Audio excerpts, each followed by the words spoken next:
কত বড় ফাজিল, বুঝ বাদাম খায় সব কিছু। আল্লাহু আকবার।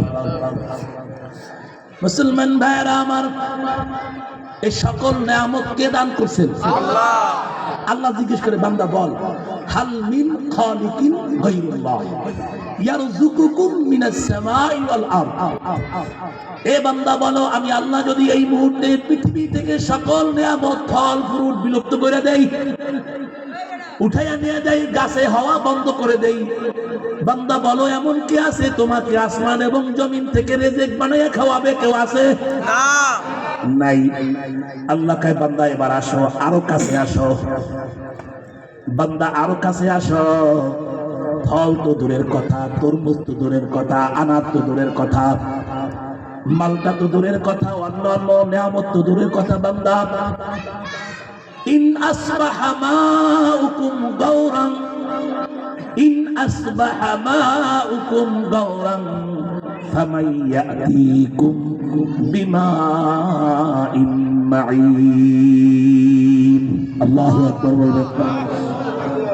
আল্লাহ কয়, বান্দা শোনো, ফল ফ্রুট নামক নিয়ামত বানাইয়া দেখানে তো বহু দূরের কথা। এই বান্দা, তোমরা যখন এশার নামাজের পরে ঘুমাইতে যাও, এশার নামাজের পরে যখন তুমি ঘুমাইতে গেলাম, তুমি দেখলা ঘরের ট্যাঙ্কির উপরে পানি ভরা, থাকে কি থাকে না? ট্যাঙ্কির ভিতরে পানি, জগের ভিতরে পানি, মগের ভিতরে পানি, কলসের ভিতরে পানি, খালের ভিতরে পানি, নদীর ভিতরে পানি, বিলের ভিতরে পানি, আটলান্টিক মহাসাগরেও পানি, আরব সাগরের ভিতরে পানি আছে, ভারত সাগরেও পানি, পদ্মা, মেঘনা, যমুনা, বুড়াই বুড়ি, গঙ্গা, শীতলক্ষা, চতুর্দিকে পানি আর পানি ভরপুর। কথা বলেন ঠিক কিনা? আল্লাহ কয়, বান্দা তুই যখন ঘুমাইতে গেলি, ঘুমানে যাওয়ার আগে দেখছো চতুর্দিকে পানির কোনো অভাব নাই।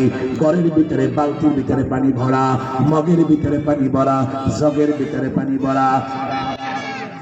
এরা কারা? চিল্লা কারা? এই ওয়াজগুলি করে কারা? নাই, আর কেউ নাই, কোনো ভলান্টিয়ার নাই। এই বাচ্চাগুলি ছিল কেন? ওদেরকে থামাই দেন, কেউ নাই ওখানে। আল্লাহ তাআলা বলেন, বান্দা তুমি যখন ঘুমাইতে যাও রাতের বেলা, ইন আসবাহা মাউকুম গাওরান ফামান ইয়াতিকুম বিমাইন মাঈন। আল্লাহু আকবার, আল্লাহু আকবার। 29 নম্বর পারার প্রথম সূরা, সূরাতুল মুলুকের শেষ আয়াত, সূরাতুল মুলুকের শেষ আয়াত। আল্লাহ তাআলা জিজ্ঞেস করে, বান্দা ইন আসবাহা মাউকুম গাওরান